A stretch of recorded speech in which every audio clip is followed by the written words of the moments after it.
प्रकाश की अपनी सीमा होती है। जब भगवान सूर्य का उदय होता है तो पूरी प्रकृति के अंदर चहलता हो जाती है, एक उत्साह का वर्धन हो जाता है, प्रकाश का प्रभाव होता है। जब अंदर का अखंड दीपक जलता है तो आदमी के अंदर लौकिकता, उसके बाद में उसका जो आलोक फैलता है सर्वत्र आलोक होता है। उसके मन में आता है मैं क्या नहीं कर दूं, देश धर्म संस्कृति के लिए मैं क्या कर सकता हूँ।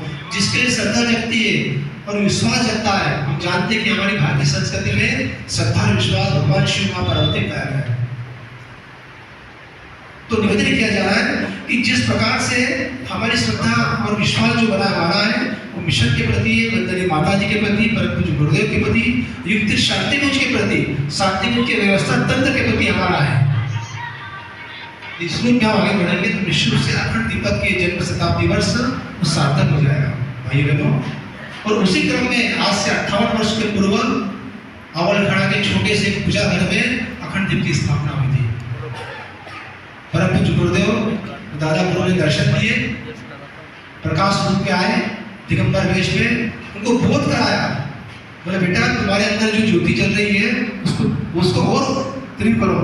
उनको बोध कराया कि आप विशेष कार्य के लिए आए, आपको विशेष काम करना है, आपका जीवन का लक्ष्य क्या है, वो सामान्य व्यक्ति आप नहीं हो। उनको बोध हुआ और उन्हें अपनी जो आत्मज्योति थी उस आत्मज्योति का साकार रूप अखंड ज्योति प्रज्वलित करी। क्योंकि अखंड ज्योति क्या है, हम मंदिर में स्थापना करते हैं मूर्तियों की, साकार रूप में होती है, लेकिन जो हमारी आत्मज्योति का रूप अखंड ज्योति है वो मूर्ति है। साकार और निराकार का जो प्रत्यक्ष भाव अखंड ज्योति हमारी है। आपसे निवेदन किया जा रहा है कि परम पूज्य गुरुदेव ने जब अखंड दर्शन के माध्यम से अखंड दीपक का वहाँ पर प्रज्वलन किया, और हम सब जानते हैं कि परम पूज्य गुरुदेव ने बार बार कहा, बोले बेटा जितनी हमने श्रद्धा इस अखंड दीपक के आरोपण किया है, हमारे पे गुरु पे करा है, उतना हमको कहीं मिला वापस लौट के मिला है। तो इस रूप में आज से 98 साल पहले अखंड दीपक का वहाँ पर प्रज्वलन हुआ। उस अखंड दीपक की साक्षी में 24 लाख के 24 महापुरुष हुए, और मिशन का जो ये विराट स्वरूप दिख रहा है और मिशन की जो गति दिख रही है वो अखंड दीपक की आलोक के अंदर, उसकी जो प्रज्वलन से सबके अंदर अखंड दीपक जागृत हुआ है। और उस अखंड दीपक के सहेलने में, संभालने में परमवंदनीय माता जी का अतुल्य योगदान है।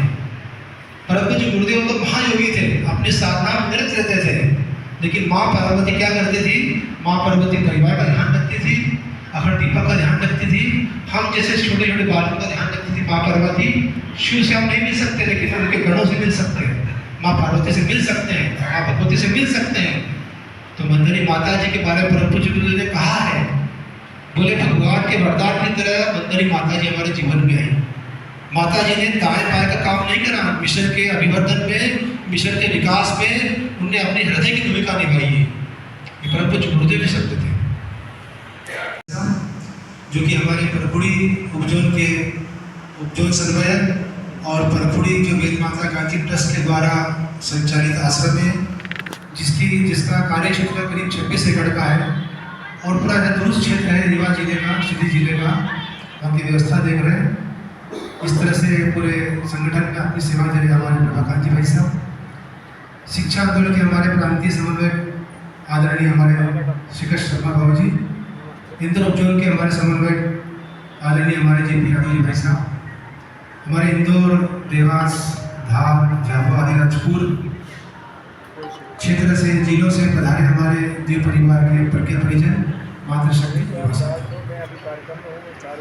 भाई बहनों, आज की जो हमारी उपजोन स्तरीय गोष्ठी है, इसका विषय एकमात्र ये है कि अखंड दीपक एवं परमवंदनीय माता जी के जन्म शताब्दी वर्ष जो 2026 में हम मनाएंगे, उसके पूर्व की जो तैयारियां हैं, उसके पूर्व की जो कार्य योजना है वर्ष 2024 को लेकर, उस संबंध में आपसे निवेदन करने के लिए यहाँ पर आपको सबको आमंत्रित किया है।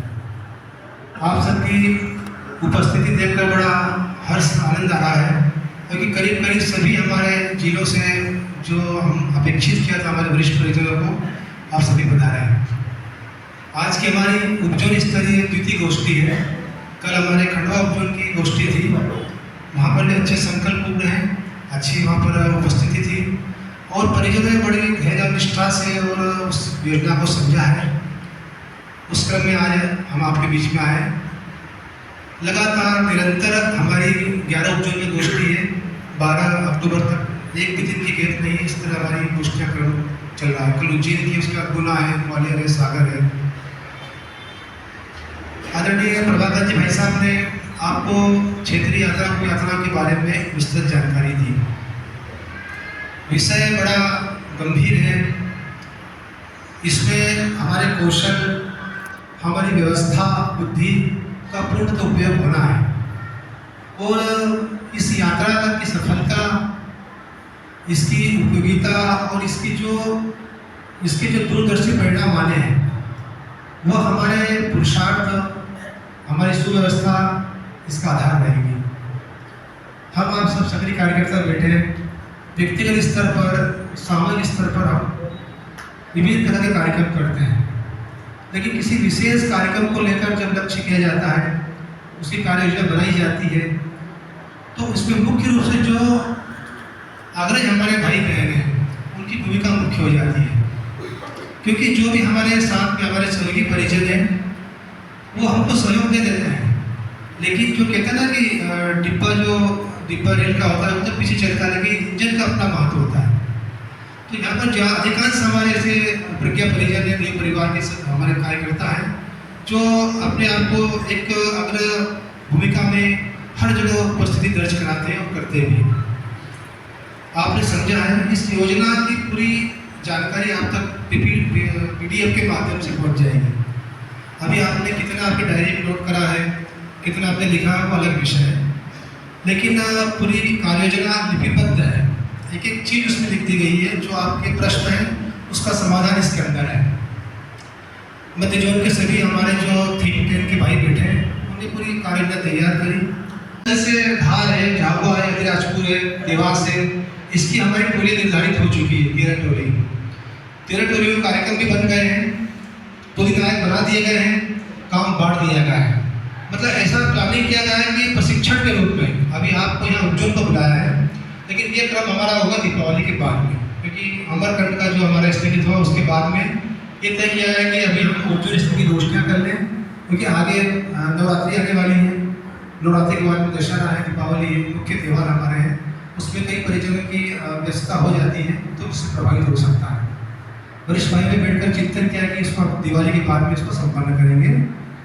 हो सकता है इस बीच में शांति कुंज से बुला भी आ जाए, वहाँ पर हम सबको बुला लें। जैसे भी शांति कुंज की कार्य योजना है उसके निमित्त हम करेंगे। इस रूप में ये योजना हमारी यात्रा भी चली और उप यात्रा के बाद में जैसे बताया गया कि 14 जनवरी मकर संक्रांति से इसका प्रारंभ होना है और 17 अप्रैल रामनवमी तक इसका समापन होना है।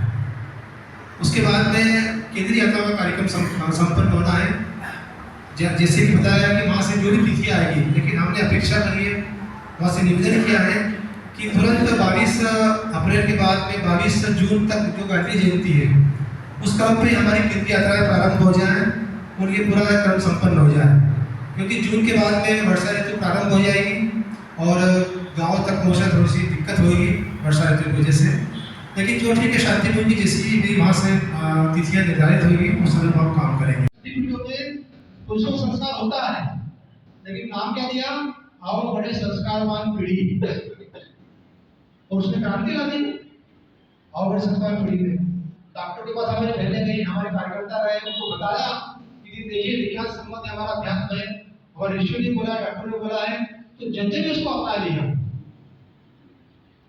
तो ऐसे अभियानों को हमको नए लेवल में, नए परिवेश में लाना पड़ेगा। और शहर की और गांव की अलग अलग परिस्थिति होती है।